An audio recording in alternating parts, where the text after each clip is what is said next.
Okay, ഇൻഷാല്ല നമുക്ക് ഇന്ന് നമ്മുടെ രണ്ടാമത്തെ കാറ്റഗറിയിൽപ്പെട്ട ആളുകളെ കുറിച്ചിട്ടാണ് നമ്മൾ ഇന്ന് ചർച്ച ചെയ്യാൻ ഉദ്ദേശിക്കുന്നത്. അപ്പം ഇൻഷാല്ല നമുക്ക് നോക്കാം. രണ്ടാമത്തേതിൽ നമ്മൾ എങ്ങനെയാണ് ഏത് രീതിയിലാണെന്നുള്ളതിൽ. അപ്പം അതിൽ നമുക്ക് ഹെൽപ്പർ എന്നാണ് രണ്ടാമത്തെ വിഭാഗത്തിൻ്റെ നയം വരുന്നുള്ളത്. ഹെൽപ്പർ വിഭാഗത്തിൽപ്പെടും. ആ പേര് വെച്ചിട്ട് തന്നെ നമുക്ക് മനസ്സിലാക്കാൻ വേണ്ടി പറ്റും അല്ലേ? ഹെൽപ്പർ എന്ന് പറയുമ്പോൾ മറ്റുള്ളവരെ സഹായിക്കുക എന്നൊക്കെയുള്ളതായിരിക്കാം എന്നുള്ളത് നമുക്ക് ആ പേരിൽ നിന്ന് തന്നെ നമുക്ക് മനസ്സിലാക്കാൻ വേണ്ടി പറ്റും. ഓക്കെ. ഇനി അവരുടെ ക്യാരക്ടർ എന്ന് പറയുന്നത് ഒന്ന് കൈൻഡ്നെസ്, ദയാലുക്കളായിരിക്കും എന്നുള്ളതാണ്. പിന്നെ അവരുടെ ഹൃദയം വളരെ വിശാലമുള്ളതായിരിക്കും. ഹൃദയ വിശാലതയുള്ളവർക്ക് മാത്രമേ മറ്റുള്ളവരെ സഹായിക്കാൻ വേണ്ടി പറ്റുകയുള്ളൂ. പിന്നെ സ്നേഹിക്കപ്പെടാൻ, അങ്ങോട്ട് സ്നേഹിക്കാനും അവരിങ്ങോട്ട് സ്നേഹത്തെ കിട്ടാനും വേണ്ടിയിട്ട് അവർക്ക് ഭയങ്കര ആഗ്രഹമായിരിക്കും.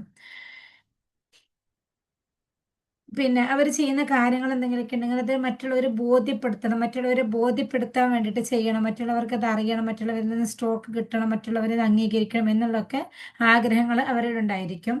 അതേപോലെ മറ്റുള്ളവരെ സന്തോഷിപ്പിക്കാൻ ഭയങ്കര ഇഷ്ടമായിരിക്കും. കാരണം മറ്റുള്ളവരെ സന്തോഷിപ്പിക്കാനായിരിക്കുമല്ലോ ഇവർക്ക് അവരിൽ നിന്നുള്ള ഇഷ്ടം കിട്ടുള്ളൂ. അപ്പോൾ മറ്റുള്ളവരുടെ നിന്നുള്ള സ്നേഹം ആഗ്രഹിക്കുന്നതാണ് തന്നെ മറ്റുള്ളവരെ സന്തോഷിപ്പിക്കുക എന്നുള്ളത് ഭയങ്കര ഇഷ്ടമായിരിക്കും. പല കാര്യത്തിലും ഇടപെട്ടുകൊണ്ടേയിരിക്കും. ഒന്നിനും എല്ലാത്തിനും പോയി തലയിട്ടുകൊണ്ടേയിരിക്കും എന്നുള്ളതാണ്. പിന്നെ വേറൊരാളെ ഡിപ്പെൻഡ് ചെയ്യുക എന്നുള്ളത്, ഡിപ്പെൻഡ് ചെയ്ത് പോവുക, അല്ലാതെ ഒരു ഒറ്റയ്ക്ക് പോവുക എന്നുള്ളത്, ഒരാളെ ഡിപ്പെൻഡ് ചെയ്ത് ജീവിക്കുക എന്നുള്ളത് അവർക്ക് ഭയങ്കര ഇഷ്ടമായിരിക്കും എന്നുള്ളതാണ്. അതേപോലെ തന്നെ വികാരമുള്ളവരായിരിക്കും. അവർക്ക് ഏതെങ്കിലും ഒരു ഇമോഷൻസ് എപ്പോഴും കൂടുതലായിരിക്കും എന്നുള്ളതിനാണ്. ഓക്കെ. ഇങ്ങനെ മറ്റുള്ളവർക്ക് വേണ്ടി അവരുടെ ജീവിതം തന്നെ ഒഴിഞ്ഞു വെക്കുന്ന സ്വഭാവം അവർക്കുണ്ടാവും എന്നുള്ളതാണ്. ഇതൊക്കെയാണ് ഇവരുടെ ഒരു കോമൺ ആയിട്ട് പറയുകയാണെങ്കിൽ. പിന്നെ അതേപോലെ തന്നെ എന്താണ്, ഇതിലേക്ക് വരികയാണെങ്കിൽ ഒരു സ്നേഹത്തിലൂടെ തന്നെ ആളുകളെ മയക്കിയെടുത്തുകൊണ്ട് അവർക്ക് വേണ്ടതിനെ കൈക്കലാക്കാനുള്ള ഒരു ട്രിക്ക് കൂടി അവർക്കുണ്ടാവും എന്നുള്ളതാണ്. സ്നേഹിച്ചുകൊണ്ട് മറ്റുള്ളവരെ ഒരു വശത്താക്കുക എന്നുള്ളത്. അപ്പോൾ അങ്ങനെ വരുന്ന സമയത്ത് നമുക്കറിയാൻ വേണ്ടി പറ്റും. ഇങ്ങനെയൊക്കെയുള്ള സമയത്ത് ചിലപ്പോഴെങ്കിലും ഈ പെൺകുട്ടികളൊക്കെ ഉണ്ടാവാൻ ചാൻസ് കൂടുതലുണ്ട്. ഇത്തരം ആളുകളുടെ ഇടയിൽപ്പെടുകയാണെങ്കിൽ പിന്നെ പ്രണയത്തിൻ്റെ വലയിലകപ്പെടാൻ, ചിലപ്പോൾ ചതിയിലകപ്പെട്ടു പോകാനൊക്കെ ചാൻസ് കൂടുതലാണ്. അപ്പൊ ഇവർക്ക് അങ്ങനെ ആ ഒരു സ്നേഹത്തിന്റെ ഏതെങ്കിലും ഒരു രീതിയിൽ ആ സ്നേഹം പിടിച്ചു പറ്റാൻ വേണ്ടിയിട്ട്, അവർക്ക് ഇഷ്ടപ്പെടുന്ന രീതിയിലുള്ള സ്നേഹം കിട്ടാൻ വേണ്ടിയിട്ട് അവർ ഏത് രീതിയിലും പ്രവർത്തിക്കും എന്നുള്ളതാണ്. അതേപോലെ ഇവർക്ക് പിന്നെ ഇവരുടെ മുമ്പിൽ ഒരു ദിവസത്തിൽ ഒരു കമ്പ്യൂട്ടറിന്റെ മുമ്പിൽ തന്നെയുള്ള ജോലി ഇവർക്ക് കൊടുക്കുകയാണെങ്കിൽ ഒരിക്കലും ആ ഒരു ജോലി ഇവർക്ക് ഫോക്കസ് ചെയ്ത് ചെയ്യാൻ വേണ്ടി പറ്റില്ല എന്നുള്ളതാണ്. കാരണം എന്താണെന്ന് വെച്ചാൽ അവർക്ക് ഒരു സ്ഥലത്ത് അടങ്ങിയിരിക്കാൻ വേണ്ടി പറ്റില്ല. അവർക്ക് എന്തായിരിക്കും, അവർ എല്ലാവരുടെ അടുത്തും സംസാരിച്ചുകൊണ്ടിരിക്കണം, അവരാരെങ്കിലുമൊക്കെ കണ്ടുകൊണ്ടിരിക്കണം, അവരാരെങ്കിലും അംഗീകരിച്ചുകൊണ്ടിരിക്കണം എന്നുള്ള രീതിയിൽ അവർ വെറുതെ ഇരിക്കുകയാണെങ്കിൽ പോലും, സോഷ്യൽ മീഡിയയിലാണെങ്കിൽ പോലും അവർ ആരോടെങ്കിലുമൊക്കെ ബന്ധങ്ങൾ ഉണ്ടാക്കാൻ വേണ്ടി നോക്കിക്കൊണ്ടേയിരിക്കും. അതുകൊണ്ട് തന്നെ അവർ കമ്പ്യൂട്ടറിൽ എന്തെങ്കിലുമൊക്കെ വർക്കൊക്കെ അവർക്ക് കൊടുക്കുകയാണെങ്കിൽ ആ ഒരു വർക്കിനെ അവർക്ക് നല്ല രീതിയിൽ അവർക്ക് കൊണ്ടുവരാൻ വേണ്ടി പറ്റിയില്ല എന്നുള്ളതാണ്. അതേപോലെ തന്നെ ഒരു പുസ്തകങ്ങളൊക്കെ നല്ല രീതിയിൽ കീപ്പ് ചെയ്ത് വെച്ചാൽ, പിന്നെ ഗ്രാഫിക് ഡിസൈൻ ചെയ്യുക, പിന്നെ അങ്ങനെയുള്ള ജോലികളൊന്നും ഇവർക്ക് പറ്റില്ല എന്നുള്ളതാണ്. ഇപ്പം ഇത്തരത്തിലുള്ള ജോലികളൊക്കെ ചെയ്യുമ്പോൾ ഇതൊക്കെ എന്തായിരിക്കും, ഇവർക്കൊന്ന് അടങ്ങി ഒതുങ്ങിയിരിക്കുക എന്നുള്ളതാണ്. അപ്പോൾ അത്തരം ജോലികളൊന്നും ഇവർക്ക് നല്ല രീതിയിൽ കൊണ്ടുവരാൻ വേണ്ടി പറ്റില്ല. ഇപ്പം എന്തുകൊണ്ടാണ് ഒരു ചൈൽഡ്ഹുഡിലേക്ക് നോക്കുകയാണെങ്കിൽ നമ്മൾ നേരത്തെ പറഞ്ഞതുപോലെ ഏതൊരു ചൈൽഡ്ഹുഡിലേക്ക് വരികയാണെങ്കിലും അവരുടെ പ്രാരംഭം മുതൽ ഒരു 6 വയസ്സ് വരെയാണല്ലോ നമ്മൾ അവരുടെ സ്ക്രിപ്റ്റ് രൂപപ്പെടുന്ന ഒരു സമയത്തെ പറഞ്ഞിരിക്കുന്നത്.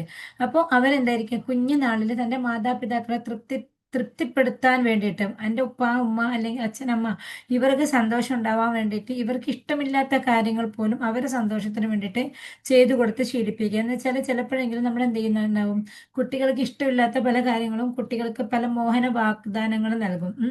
നിങ്ങൾ അങ്ങനെ ആക്കിയാൽ ഞാനിത് ചെയ്തു തരാം എന്നുള്ള രീതിയിൽ മക്കൾക്ക് ഇഷ്ടമില്ലാത്ത കാര്യങ്ങൾ മോഹന വാഗ്ദാനങ്ങൾ നൽകും. ഈ മോഹന വാഗ്ദാനങ്ങൾ നൽകുന്ന സമയത്ത് ഇത് ചെയ്താൽ എൻ്റെ ഉപ്പയ്ക്കും ഉമ്മയ്ക്കും ഹാപ്പി ആവുമല്ലോ, അപ്പം അങ്ങനെ ഹാപ്പി ആയിട്ടുണ്ടെങ്കിൽ എനിക്ക് ഇന്നത് കിട്ടുമല്ലോ എന്നുള്ള രീതിയിൽ അവിടെ കുട്ടിയുടെ ഹാപ്പിനെസ് മാറ്റി വെച്ച് എന്തിലെങ്കിലും ഡിപ്പെൻഡ് ആക്കിക്കൊണ്ട്, ഏതെങ്കിലും ഒരു വസ്തുവിലേക്ക് ഡിപ്പെൻഡ് ആക്കിക്കൊണ്ട്, ആ വസ്തുവിലേക്ക് ഡിപ്പെൻഡ് ആകുന്ന സമയത്ത് അവർക്ക് തിരിച്ച് ഇങ്ങോട്ടേക്ക് അംഗീകാരം കിട്ടുന്നു എന്നുള്ള രീതിയിൽ എന്ത് ചെയ്യാണ്, അവർക്ക് ഇഷ്ടമില്ലാത്ത കാര്യങ്ങൾ കൂടി ഇവർ ചെയ്യണം. ഒന്നുകിൽ മാതാപിതാക്കൾ എടുക്കുന്ന, അല്ലെങ്കിൽ കൂട്ടുകാരെടുക്കുന്ന, അല്ലെങ്കിൽ പിന്നെ അധ്യാപകരെടുത്തുനിന്ന്, അങ്ങനെ ആരെടുക്കുന്നായെങ്കിലും ഇവർക്ക് ഇഷ്ടമില്ലാത്ത വിഷയങ്ങൾ ഇവർ ചെയ്യാണ്.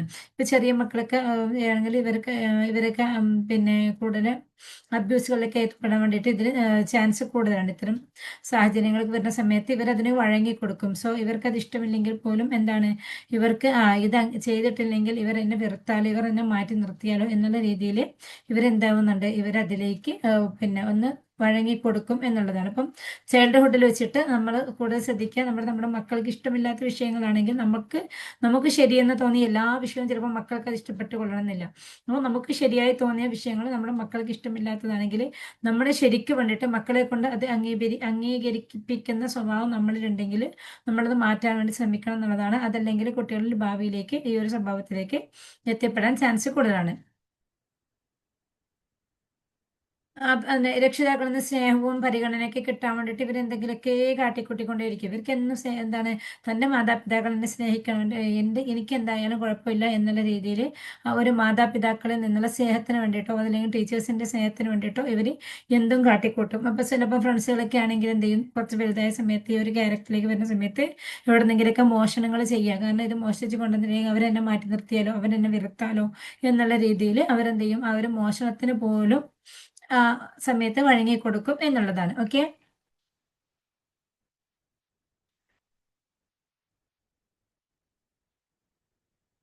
പിന്നെ കൂടുതൽ എന്തെങ്കിലുമൊക്കെ ചെയ്യുന്ന സമയത്ത് മാതാപിതാക്കൾ പറഞ്ഞാൽ കൂടുതൽ ആലോചിച്ചിട്ട് നിൽക്കണ്ട, പെട്ടെന്ന് അതൊന്ന് ചെയ്ത് തീർക്കുകയെന്ന് മക്കൾക്ക് കൊടുക്കണം മെസ്സേജ്. മക്കൾ എന്തെങ്കിലുമൊക്കെ ചെയ്യാൻ വരുന്ന സമയത്ത് അവരൊന്ന് ചിന്തിച്ച് നിൽക്കുന്ന സമയത്ത് അതിനെക്കുറിച്ച് കൂടുതൽ ആലോചിച്ചിരിക്കാറുണ്ട്. അത് ഉമ്മയല്ലേ പറഞ്ഞത് അല്ലെങ്കിൽ ഉപ്പയല്ലേ പറഞ്ഞത് എന്നുള്ള രീതിയിൽ മക്കൾ അതിനെ കുറിച്ചിട്ട് ചിന്തിക്കുന്ന സമയത്ത് അവർക്ക് ചിന്തിക്കാനുള്ള ഒരു സ്വാതന്ത്ര്യം കൊടുക്കാതെ, അവർക്ക് ചിന്തിച്ച് പ്രവർത്തിക്കാനുള്ള ഒരു അവസരം കൊടുക്കാതെ നമ്മൾ എന്ത് ചെയ്യാണ്, അവരുടെ മേലിൽ അടിച്ചേൽപ്പിക്കുക എന്ന് വേണമെങ്കിൽ പറയാം. പിന്നെ സാഹചര്യം ഉണ്ടാവുകയാണ്. അപ്പോൾ അതുകൊണ്ട് തന്നെ എന്താവുകയാണ്, അവർ ചൈൽഡ്ഹുഡിൽ തന്നെ അവർക്കുണ്ടാവുന്ന അഭിപ്രായങ്ങൾ അവർ മൂടി വെക്കുന്ന ഒരു സ്വഭാവത്തിലേക്ക് എത്തിപ്പെടും. കാരണം അവർക്ക് അവരുടെ അഭിപ്രായങ്ങൾ പറയാനുള്ള സാഹചര്യമോ സിറ്റുവേഷൻസോ നമ്മുടെ പാരൻസിൽ നിന്ന് കിട്ടുന്നില്ല. അവരെന്തെങ്കിലുമൊക്കെ അഭിപ്രായം പറയുകയാണെങ്കിൽ നീ ഒന്ന് അടങ്ങിയിരിക്കും, നീ അതൊന്നും പറയാനുള്ള ഏജ് ആയിട്ടില്ല എന്നൊക്കെയുള്ള രീതിയിൽ എന്താക്കുകയാണ്, നമ്മൾ അവരെ ഒന്ന് ഒതുക്കുകയാണ്. അവരെ ഒതുക്കുന്ന സമയത്ത് പിന്നീട് അവരെന്ത് ചെയ്യണം, നമുക്ക് വേണ്ടിയിട്ട് എല്ലാം ചെയ്യുന്ന അവസ്ഥയിലേക്ക് എത്തുകയാണ്. ഓക്കെ. പിന്നെ മറ്റുള്ളവരെ സഹായിക്കുക എന്നുള്ളത്, ഓക്കെ, അത് ചെറുപ്പത്തിൽ തന്നെ അവരുടെ ഉള്ളിലേക്ക് എന്തായിരിക്കും, മറ്റുള്ളവരെ സഹായിക്കുക എന്നുള്ളതും പിന്നെ എല്ലാവരെയും വിശ്വസിക്കണം എന്നൊക്കെയുള്ള ഒരു മെസ്സേജസും പാരൻസിൽ നിന്ന് അവർക്ക് കിട്ടും എന്നുള്ളതാണ്. അപ്പോൾ മറ്റുള്ളവരെ ഹെൽപ്പ് ചെയ്യണം, എല്ലാവരെയും വിശ്വസിക്കണം, ആരെയും വിശ്വസിക്കാതിരിക്കേണ്ട എന്നൊക്കെയുള്ള ഒരു മെസ്സേജസ് പാരൻസിൽ നിന്ന് കുഞ്ഞുനാളിൽ ഇവർക്ക് കിട്ടിക്കൊണ്ടേയിരിക്കും എന്നുള്ളതാണ്. ഓക്കെ.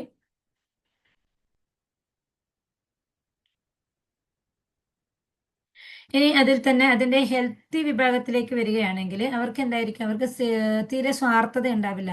സ്വാർത്ഥത ഇല്ലാതെ തന്നെ അവർ പിന്നെ മറ്റുള്ളവരിൽ നിന്ന് തിരിച്ചൊന്നും പ്രതീക്ഷിക്കാത്ത രീതിയിൽ തന്നെ അവരെന്തായിരിക്കും അങ്ങോട്ടേക്ക് ഹെൽപ്പ് ചെയ്തുകൊണ്ടിരിക്കും. അപ്പോൾ ഇതിൻ്റെ ഹെൽത്തി വിഭാഗത്തിൽപ്പെട്ടവരെയാണ് കേട്ടോ പറഞ്ഞു വരുന്നത്. പിന്നെ അവർക്ക് കോൺഫിഡൻ്റ് ഉണ്ടായിരിക്കും കൂടുതലായിട്ട്. ഓക്കെ. പിന്നെ അൺകണ്ടീഷണൽ ലവ് ആയിരിക്കും. അവർക്ക് തിരിച്ച് ഒരു സ്നേഹം കിട്ടണം എന്നുള്ള ആഗ്രഹത്തിലൊന്നും ആയിരിക്കില്ല. അവർ അൺകണ്ടീഷണലായിട്ട് അവർക്ക് അങ്ങോട്ടേക്ക് സ്നേഹം കൊടുത്തുകൊണ്ടേ ഇരിക്കും എന്നുള്ളതാണ്. പിന്നെ സേവനങ്ങൾ ചെയ്യാന്നുള്ളത് ഒരു സ്വാർത്ഥ താല്പര്യത്തിന് വേണ്ടിയിട്ടൊന്നുമല്ല. നമ്മൾ സേവനം ചെയ്യുന്ന സമയത്ത് ഞാൻ എൻ്റെ റബ്ബിൻ്റെ പ്രീതി കാംക്ഷിച്ചുകൊണ്ട്, അതല്ലാതെ മറ്റുള്ളവരെ കാണാൻ വേണ്ടിയിട്ടില്ല, പഠിച്ചവൻ്റെ പ്രീതി കാംക്ഷിച്ചുകൊണ്ട്. നമുക്കറിയാലോ, നമ്മൾ ഇസ്ലാമിലേക്ക് നോക്കുകയാണെങ്കിൽ നമുക്കറിയാലേ, വലം കൈ കൊടുത്താൽ ഇടം കൈ അറിയരുത്, ഇടം കൈ കൊടുത്താൽ വലം കൈ അറിയരുത് എന്ന് പറയുന്നത് പോലെ ഇവരെന്തായിരിക്കും, ഇവർ പിന്നെ മറ്റുള്ളവരെ അറിയിക്കാത്ത രീതിയിൽ അവർ കാര്യങ്ങളൊക്കെ ചെയ്യാന്നുള്ളത്, മറ്റുള്ളവരെ സഹായിക്കുക എന്നുള്ളതായിരിക്കും ഇതിൻ്റെ ഹെൽത്തി വിഭാഗത്തിൽ വരുന്ന സമയത്ത്. പിന്നെ അതേപോലെ തന്നെ മറ്റുള്ളവർക്ക് പ്രോത്സാഹനം കൊടുക്കാനും സ്ട്രോക്ക് കൊടുക്കാനും അതിനൊന്നും ഇവർക്ക് യാതൊരു മടിയും ഉണ്ടാവില്ല. ഇങ്ങോട്ട് തട്ടിയിട്ടില്ലല്ലോ എന്ന് വിചാരിച്ചിട്ട് അങ്ങോട്ട് കൊടുക്കാതൊന്നും ഇരിക്കില്ല. കാരണം നമ്മുടെ അടുത്ത് എന്താണ് ഇസ്ലാമിൽ പഠിപ്പിച്ചിട്ടുള്ളത്, ഇങ്ങോട്ട് തരാത്തവനിക്ക് നമുക്ക് വിലക്കിയവനിക്ക് നമ്മൾ കൊടുക്കണം എന്നുള്ളതാണ് അല്ലെ. അപ്പൊ ഇങ്ങോട്ടേക്ക് ഒരാൾ തന്നിട്ടില്ല, നമുക്ക് തരിക എന്നുള്ളത് ഉദ്ദേശിക്കുമ്പോൾ നമ്മൾ കോമൺ ആയിട്ട് വിചാരിക്കുന്നത് എന്തായിരിക്കും? പണമായിരിക്കാം. സോറി, വെറും പണം മാത്രമല്ല, എന്തായാലും നമ്മുടെ അടുത്ത് ഒന്ന് ജസ്റ്റ് ഇങ്ങോട്ടേക്ക് അവർ വിളിച്ചിട്ടില്ലല്ലോ, പിന്നെ ഞാൻ എന്തിനാ വിളിക്കുന്നത്? ഞാൻ കല്യാണത്തിന് വിളിച്ചിട്ട് അവർ വന്നിട്ടില്ലല്ലോ, ഞാൻ എന്തിനാ പോകുന്നത്? ഞാൻ വിരുന്നിന് വിളിച്ചിട്ട് വന്നിട്ടില്ലല്ലോ, ഞാൻ എന്തിനാ പോകുന്നത്? അപ്പൊ അങ്ങനെയുള്ള ഒരു ചിന്താഗതി വരിക എന്നുള്ളതിലപ്പുറത്തേക്ക് അവർ വന്നിട്ടില്ലെങ്കിലും ഞാൻ പോവേണ്ടതാണ് എന്നുള്ള ഒരു രീതിയിൽ നമ്മൾ ചെയ്യേണ്ടത് നമ്മൾ ചെയ്യുക എന്നുള്ളൊരു സ്വഭാവത്തിലായിരിക്കും ഇതിന്റെ ഹെൽത്ത് വിഭാഗത്തിൽ വരുന്ന സമയത്ത് ഉണ്ടായത്. ഓക്കെ. പിന്നെ നല്ല സമാധാനമുള്ള മനസ്സായിരിക്കും. അല്ലാത്ത പക്ഷം എന്തായിരിക്കും? നമുക്കൊരു അസ്വസ്ഥതയായിരിക്കും. ഇതേ സമയം ഇത് എന്താണ്? എന്നും നമ്മൾ റബ്ബിന്റെ ഇഷ്ടം കാക്ഷിച്ചുകൊണ്ടാണ് നമ്മളെല്ലാം ചെയ്യുന്നത്. അതുകൊണ്ട് തന്നെ റബ്ബിലേക്ക് കൂടുതൽ കണക്ട് ആയിരിക്കുന്ന സമയത്ത് തന്നെ സമാധാനമുള്ള ഒരു മനസ്സിന്റെ അന്തരീക്ഷത്തിൽ അവിടെ നിൽക്കാൻ വേണ്ടി പറ്റും. അപ്പൊ എന്നും സമാധാനപരമായിട്ട് ജീവിക്കാൻ വേണ്ടി പറ്റും എന്നുള്ളതാണ്.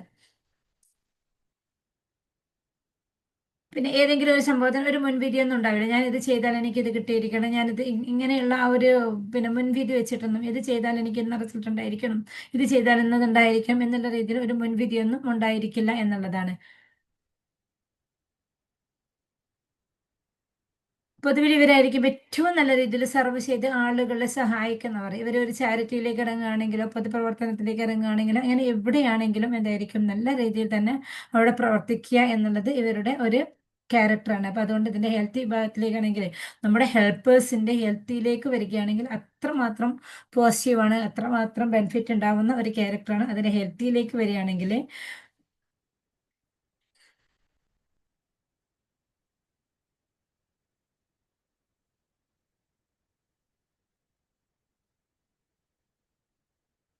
ഒരു മിനിറ്റ്.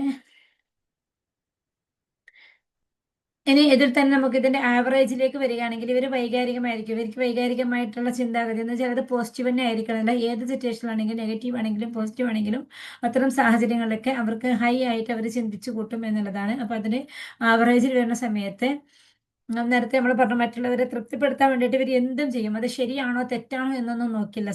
മറ്റുള്ളവരെ തൃപ്തിപ്പെടുത്താൻ വേണ്ടിയിട്ട് ചിലപ്പം കളവും പറഞ്ഞേക്കാം, ചിലപ്പോൾ മോഷണം നടത്തിയേക്കാം, അങ്ങനെ ഏത് നീച പ്രവർത്തികളിലേക്കും ഏർപ്പെടാൻ വേണ്ടിയിട്ടും പിന്നെ ഇവർ സന്നദ്ധരായിരിക്കും എന്നുള്ളതാണ് അതിന്റെ ആവറേജിലേക്കോ അൺഹെൽത്തിയിലേക്കോ വരുന്ന സമയത്ത്.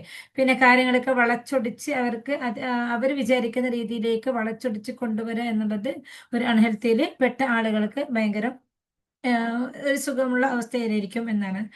പിന്നെ അതേപോലെ തന്നെയാണ് എന്തെങ്കിലുമൊക്കെ പഴയ കഥകൾ നമ്മളിപ്പോ ഞാൻ ഇന്ന് ഒരാൾ സഹായിച്ചിട്ടുണ്ടെങ്കിലും ഒരു 10 വർഷം കഴിഞ്ഞിട്ടുണ്ടെങ്കിലും ഞാൻ അന്ന് അവിടെ പോയി അങ്ങനെ ചെയ്തത് കൊണ്ടാണ് അന്ന് അവിടെ നടന്നത് എന്നുള്ള രീതിയിൽ എന്തായിരിക്കും?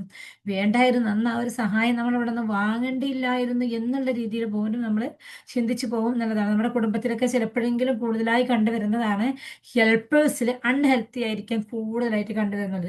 അപ്പൊ ഹെൽപ്പേഴ്സിൽ അൺഹെൽത്തിയിൽ വരുന്ന സമയത്ത് കൂടെയുള്ളവർക്ക് ഭയങ്കര ബുദ്ധിമുട്ടായിരിക്കും.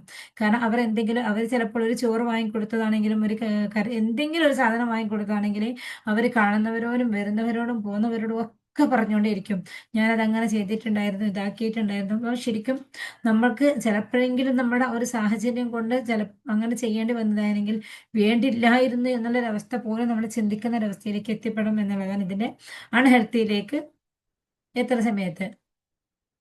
അതേപോലെ മറ്റുള്ളവരെ കുറ്റങ്ങൾ ഒരു 4 ആൾ ഒരുമിച്ച് പോകുന്ന സമയത്ത് ഞാൻ അവിടെ പോകുമ്പോൾ കണ്ടില്ല, ഞാൻ അങ്ങനെ ചെയ്തത് ഇങ്ങനെ ചെയ്തത് അവർ എന്താണ് അവരൊന്നും ചെയ്തിട്ടില്ലല്ലോ എന്നുള്ള രീതിയിൽ മറ്റുള്ളവരെ കുറ്റം കണ്ടെത്താനും സ്വയം പുകഴ്ത്തിയിട്ട് മറ്റുള്ളവരെ കുറ്റം കണ്ടെത്തി അവരെ താഴ്ത്താനും ഞാൻ ചെയ്യുന്നത് മൊത്തമാണ് ശരി എന്നുള്ള രീതിയിൽ ഞാനാണ് ശരി എന്നുള്ള രീതിയിൽ എല്ലാവരെയും ആ രീതിയിൽ വിശ്വസിപ്പിക്കുക എന്നുള്ളത് ഒരു സ്വഭാവം കൂടി ഇവരിലുണ്ടായിരിക്കും എന്നുള്ളതാണ്.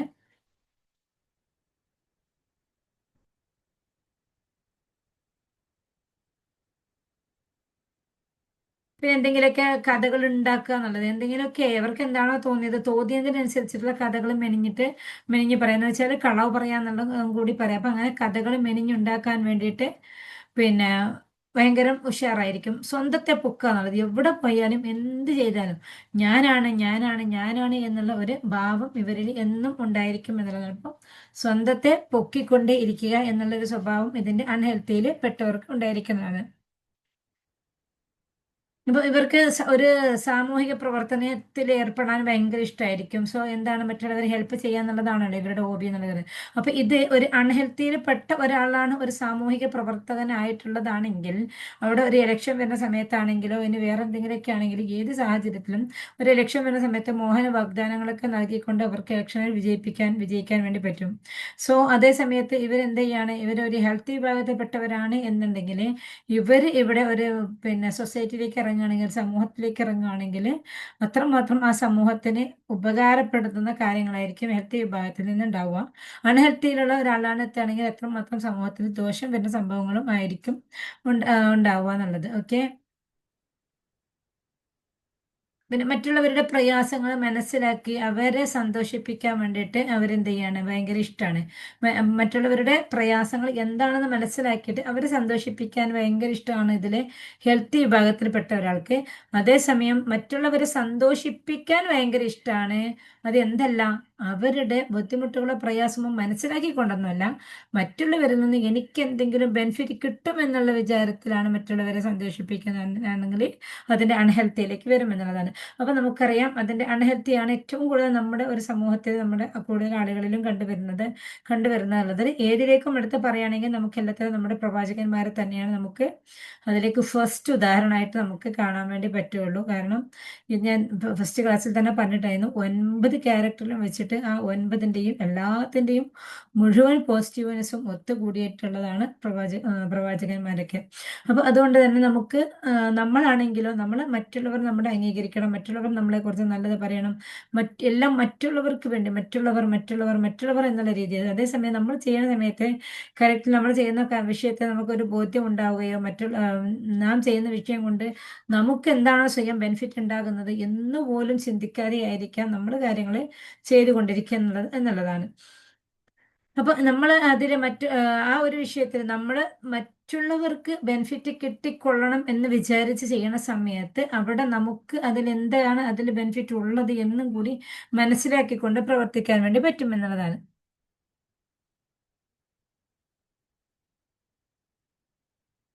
അപ്പൊ ഇവർക്ക് ഇങ്ങനെ ഒറ്റയ്ക്ക് ജീവിക്കുക എന്നുള്ളതിനേക്കാളും കൂടുതൽ അവർക്ക് ഒരു കൂട്ടമായി സഹകരണത്തോട് കൂടിയിട്ട് ജീവിക്കുക എന്നുള്ളതായിരിക്കും അവർക്ക് ഇഷ്ടമായിരിക്കും. അവർ ഒറ്റപ്പെട്ട് ജീവിക്കുക എന്നുള്ളതൊന്നും അവർക്ക് തീരെ ഇഷ്ടമായിരിക്കില്ല. എന്നും അങ്ങോട്ടും ഇങ്ങോട്ടും കൂടിയിട്ട് തന്നെ ആ കൂടണ സമയത്ത് കൂടെയുള്ളവർക്ക് എന്തെങ്കിലുമൊക്കെ സഹായം വേണമെന്നുണ്ടെങ്കിൽ അതൊക്കെ ചെയ്തു കൊടുക്കണം. അതൊക്കെ ചെയ്തു കൊടുത്തിട്ട് ഹെൽത്തി വിഭാഗത്തിലുള്ളതാണെങ്കിൽ എന്തായിരിക്കും, സൈലന്റ് ആയിട്ടിരിക്കും. അൺഹെൽത്തിയിലുള്ളതാണെങ്കിലോ ഒക്കെ ഇന്ന് ചെയ്തു കൊടുത്തു, പിന്നീട് നമുക്കൊരാവശ്യം വന്നപ്പോൾ അവരിങ്ങോട്ട് തിരിഞ്ഞു നോക്കിയിട്ടില്ലെങ്കിലോ പിന്നെ ഫുള്ള് ഫാമിലിയിലും നാടിലും മൊത്തം അങ്ങോട്ട് പറഞ്ഞു നടക്കും. അന്ന് അവരുടെ വീട്ടിൽ ഒരു കല്യാണത്തിന് പോയ സമയത്ത് ഞാനായിരുന്നു അവിടെ എല്ലാം ചെയ്തത്.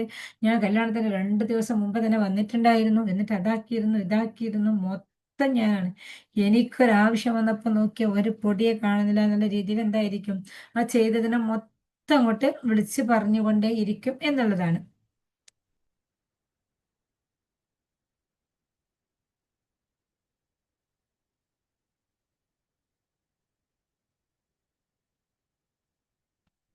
ഇനി നമുക്ക് ഇതിൽ നിന്ന് ഇതിന്റെ അൺഹെൽത്തിയിലേക്ക് പെട്ടവരാണെന്നുണ്ടെങ്കിൽ, കൂടുതലായിട്ടും അങ്ങനെയാണ് എന്നുണ്ടെങ്കിൽ എങ്ങനെയാണ് നമുക്ക് അവരെ ഹെൽത്തിയിലേക്ക് കൊണ്ടുവരേണ്ടത്, അതാണ് നമ്മൾ ഏറ്റവും കൂടുതൽ ഫോക്കസ് ചെയ്യേണ്ടത് അല്ലേ. അപ്പൊ എനിക്ക് നമ്മളപ്പോൾ ചെയ്യേണ്ടത് എന്താണെന്ന് വെച്ചാൽ, ഞാനൊരു പ്രവർത്തനം ചെയ്യുന്നതിലൂടെ എനിക്കതിൽ നിന്ന് എന്ത് നേട്ടമാണ് ഉണ്ടാവുന്നത് എന്നുള്ള ഒരു തിരിച്ചറിവ് ഉണ്ടാവുക എന്നുള്ളതാണ്. അപ്പൊ ആ തിരിച്ചറിവ് ഇല്ലാത്തത് കൊണ്ടാണ് മറ്റുള്ളവരെ സന്തോഷിപ്പിക്കാൻ വേണ്ടി പലതും കാട്ടിക്കൂട്ടിക്കൊണ്ട് നടക്കുന്നത്. അപ്പോൾ ഒരു വിഷയം ഞാൻ ചെയ്യുന്ന സമയത്ത് ഇത് ചെയ്താൽ എനിക്ക് എന്ത് ബെനിഫിറ്റ് ആണ്, ഇങ്ങനെ എന്ത് ബെനിഫിറ്റ് ആണ് എന്ന് പറയുമ്പോൾ നമ്മൾ അവിടെ എന്താണ് നമ്മൾ ആഗ്രഹിക്കുന്നത്, വെറും ഭൗതികമായ ബെനിഫിറ്റിലേക്ക് അപ്പുറത്തേക്ക് ഞാൻ ഈ ഒരു വിഷയം അവർക്ക് ചെയ്തു കൊടുത്താൽ അവർ തിരിച്ച് എനിക്കൊന്നും തന്നില്ലെങ്കിലും കുഴപ്പമില്ല, ഞാൻ എൻ്റെ പടച്ചവനിക്ക് വേണ്ടി, ഞാൻ എൻ്റെ റബ്ബിന് വേണ്ടിയിട്ടാണ് ഞാൻ ഇവനിക്ക് ചെയ്തു കൊടുത്തത്, എനിക്കിതിനുള്ള പ്രതിഫലം അവിടെ നിന്ന് കിട്ടും എന്നുള്ള രീതിയിലുള്ള കണക്ഷൻ നമുക്ക് കൂടുതലായിട്ട് എങ്ങോട്ട് കൊടുക്കാൻ വേണ്ടി പറ്റും, റബ്ബിലേക്ക് കണക്ഷൻ കൊടുക്കാൻ വേണ്ടി പറ്റും. അങ്ങനെ നമ്മുടെ കണക്ഷനെ കൂടുതൽ റബ്ബിലേക്ക് കൊടുക്കുന്ന സമയത്ത് അതിൻ്റെ അൺഹെൽത്തിയിലേക്ക് വരുന്ന ആളുകളാണെങ്കിൽ ഇതിൻ്റെ ഹെൽത്തി വശത്തിലേക്ക് മാറാൻ വേണ്ടി പറ്റും എന്നുള്ളതാണ്. ഓക്കെ.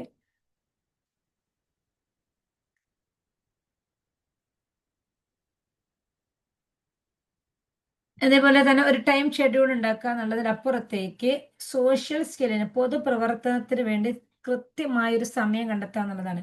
നമ്മൾ പറഞ്ഞിട്ടുണ്ടായിരുന്നു ഫാമിലി ലൈഫിലേക്കും ഇത് ഭയങ്കര ബുദ്ധിമുട്ടാണ് ഇന്നത്തെ ചില സ്വഭാവങ്ങൾ എന്ന് പറയുന്നത്. അപ്പൊ ഇതിന്റെ അത് ആവറേജിലോ അൺഹെൽത്തിയിലോ വരുന്ന വിഭാഗത്തിൽപ്പെട്ട ഒരാളാണെങ്കിൽ ഫാമിലി ലൈഫ് ഭയങ്കര ബുദ്ധിമുട്ടായിരിക്കും. കാരണം എന്താ വെച്ചാല് ഫാമിലിക്ക് കൊടുത്ത ഒരു ടൈമുള്ള സമയത്ത് പുറത്ത് നിന്ന് ആരെങ്കിലും വന്ന് വിളിക്കുകയാണെങ്കിൽ, പുറത്തു നിന്നുള്ള ആരെങ്കിലും ഒരു ഹെൽപ്പിന് വരികയാണെങ്കിൽ ഇവരെന്ത് ചെയ്യും? ഇവര് ഉടനെ തന്നെ ചാടി അങ്ങോട്ടേക്ക് പോകും. എന്നിട്ട് വീണ്ടും തിരിച്ചു വന്ന് ഫാമിലിയുടെ കൂടെ സമയം സ്പെൻഡ് ചെയ്യുന്ന സമയത്ത് വീണ്ടും വേറൊരു കേസ് വരുന്നു, അതിൽ വിളിക്കുന്നു, ആ സ്പോട്ടിന് അങ്ങോട്ട് ഇറങ്ങിപ്പോകും. അങ്ങനെ എന്താവാണ്? ഫാമിലിയുടെ കൂടെ തീരെ സമയം ചെലവഴിക്കാനുള്ള ഒരു സാഹചര്യം ഇല്ലാതാവുകയാണ്. നമ്മൾ ചിലപ്പോഴെങ്കിലും കേൾക്കാറുള്ള ഒരു വിഷയമാണ് എന്താണ്? നാട് മുഴുവൻ ഭരിക്കുന്ന ഒരാൾക്ക് സ്വന്തം വീട് ഭരിക്കാൻ പറ്റുന്നില്ല എന്നുള്ളത്. ശരിയാണ്. എന്തുകൊണ്ടാണ് നാട് മുഴുവൻ ഭരിച്ചിട്ടും സ്വന്തം വീട് ഭരിക്കാൻ വേണ്ടി പറ്റാത്തതിനുള്ള റീസൺ എന്ന് പറയുന്നത്, നമ്മുടെ കുടുംബത്തിലോ നമ്മുടെ കൂടെയോ ആരെങ്കിലും ഇത്തരം സ്വഭാവക്കാരുണ്ടെങ്കിൽ മനസ്സിലാക്കുക, ഇവർക്ക് ഇവിടെ വരുന്ന പ്രശ്നം എന്ന് പറയുന്നത് ഇവരുടെ ഈ ഒരു ക്യാരക്ടർ ആയതുകൊണ്ട്, ഇവരുടെ നമ്പർ 2 കാറ്റഗറിയിൽ പെട്ടവരായതുകൊണ്ട്, ഹെൽപ്പേഴ്സ് ആയതുകൊണ്ട് ഇവർക്കൊന്ന് മറ്റുള്ളവരെ സന്തോഷിപ്പിക്കുക എന്നുള്ളതിലാണ് ഇവർ ഏറ്റവും പ്രാധാന്യം കാണുന്നത്. അപ്പൊ അതുകൊണ്ട് തന്നെ ഇവർ കാണുന്ന സമയം മൊത്തം എന്താവുകയാണ്? പൊതുവിലേക്ക് പ്രവർത്തിക്കാൻ വേണ്ടി വിട്ടുകൊടുക്കുകയാണ്. അപ്പൊ ഇതിന്റെ ഒരു അൺഹെൽത്തിയിലുള്ളവരാണെങ്കിൽ നമ്മൾ എന്ത് ചെയ്യുക? പബ്ലിക്കിലേക്ക് കൊടുക്കാനുള്ള, പൊതു സദസ്സിലേക്ക് കൊടുക്കാനുള്ള ഒരു ടൈമിന് സ്പെസിഫിക് ആയി സെലക്ട് ചെയ്ത് വെക്കുക എന്നുള്ളതാണ്. ആ ടൈമിന് മാത്രമേ ഞാൻ പൊതുവിലേക്ക് ഇറങ്ങുകയുള്ളൂ എന്ന് നമ്മൾ ഉറച്ച് തീരുമാനിക്കുക എന്നുള്ളതാണ്. അപ്പൊ അങ്ങനെ ഉറച്ച് തീരുമാനിച്ചിട്ട് ആ ഒരു രീതിയിൽ ഒരു 21 ഡേയ്സോ അതല്ലെങ്കിൽ ഒരു 90 ഡേയ്സോ നിങ്ങൾ ഇതിന് പ്രാക്ടീസ് ചെയ്യുന്ന സമയത്ത് തീർച്ചയായിട്ടും മെല്ലെ മെല്ലെ നമ്മളിൽ നിന്ന് മാറ്റങ്ങൾ വന്നു തുടങ്ങും എന്നുള്ളതാണ്.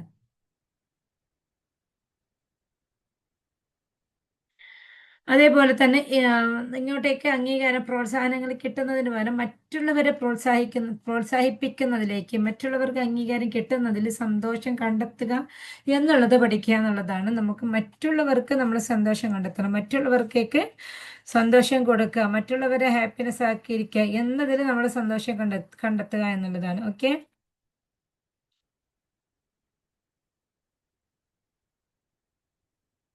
പിന്നെ ഏറ്റവും പ്രധാനപ്പെട്ടതാണ് നോ പറയാൻ പഠിക്കുക എന്നുള്ളതാണ്. നോ പറയാൻ പഠിക്കാത്തത് കൊണ്ടാണ് ഇതിന്റെ ഹെൽത്തി വിഭാഗത്തിൽ നിന്ന് അൺഹെൽത്തിയിലേക്കും ആവറേജിലേക്കൊക്കെ എത്തിപ്പെട്ടു പോകുന്നത്. അതല്ലെങ്കിൽ ഓൾറെഡി അൺഹെൽത്തിയിലും ആവറേജിലൊക്കെ ഉണ്ടാവുന്നത് നോ പറയാൻ പഠിപ്പിക്കാത്തത് കൊണ്ടാണ്.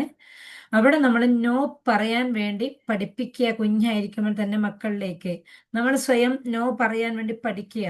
എനിക്ക് ചെയ്യാൻ പറ്റുന്നതാണോ? ഓക്കെ. ചെയ്യാൻ പറ്റാത്തതാണോ? ഇനിയിപ്പൊ ഞാനിത് ചെയ്തിട്ടില്ലെങ്കിൽ അവർ എന്ത് വിചാരിക്കുക എന്നൊക്കെ വിചാരിച്ചിട്ട് നമ്മൾ എങ്ങനെയെങ്കിലും അതിനെ സപ്പോർട്ട് നിൽക്കാതെ നമ്മൾ എന്ത് ചെയ്യണം? നമ്മൾ നോ പറയേണ്ടിടത്ത് ഇല്ല, ഇത് പറ്റില്ല എന്ന് തന്നെ പറയാൻ പ്രാപ്തനാവുക, പറയാൻ വില്ലിങ് ആവുക എന്നുള്ളതാണ്.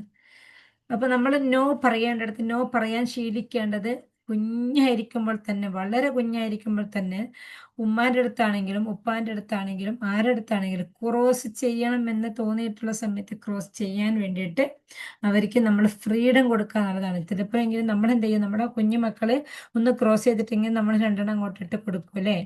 എന്നിട്ടോ മക്കൾ എന്തെങ്കിലും പറയുമ്പോൾ നമ്മൾ അങ്ങോട്ട് ക്രോസ് ചെയ്യുകയും ചെയ്യുന്നുള്ളതാണ്. അപ്പൊ അതുകൊണ്ട് നമ്മൾ ഏറ്റവും കൂടുതൽ ശ്രദ്ധിക്കുക, നോ പറയേണ്ടടുത്ത് നോ പറയാൻ വേണ്ടി പഠിപ്പിക്കുക എന്നുള്ളതാണ്. നമുക്കാണെങ്കിൽ നമ്മൾ അതിനെന്ത് ചെയ്യാം?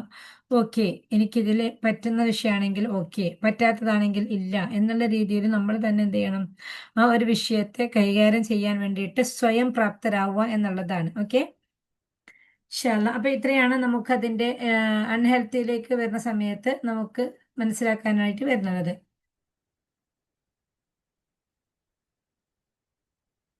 അപ്പൊ ഇത്രയും വിഷയങ്ങൾ നമ്മൾ അവിടെ ശ്രദ്ധിച്ച് ആ ഒരു വിഷയങ്ങളെ നമ്മൾ ഫോക്കസ് ചെയ്തിട്ട് അവിടെ നമ്മുടെ ആ ആവറേജിൽ നിന്നാണെങ്കിലോ അൺഹെൽത്തിയിൽ നിന്നാണെങ്കിലോ ഹെൽത്തിയിലേക്ക് വരാൻ വേണ്ടി നോക്കുകയാണെങ്കിൽ, അതിന്റെ ഒരു ഹെൽത്തി വിഭാഗത്തിലേക്ക് വരികയാണെങ്കിൽ നമുക്ക് നമ്മുടെ സമൂഹത്തിന് അത്രമാത്രം ഉപകാരപ്പെടുത്തുന്ന, അത്രമാത്രം ബെനിഫിറ്റ് ഉള്ള ഒരു വ്യക്തിയായി, ഒരു സ്വഭാവമുള്ള ഒരാളായിട്ട് നമുക്ക് മാറാൻ വേണ്ടി പറ്റും എന്നുള്ളതാണ്. ഓക്കെ, ഇൻഷാ അല്ലാഹ്.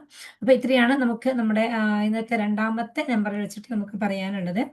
ഇതിൽ നിങ്ങൾക്ക് എന്തെങ്കിലും ഡൗട്ട് ഉണ്ടെങ്കിൽ ചോദിച്ചോളൂ.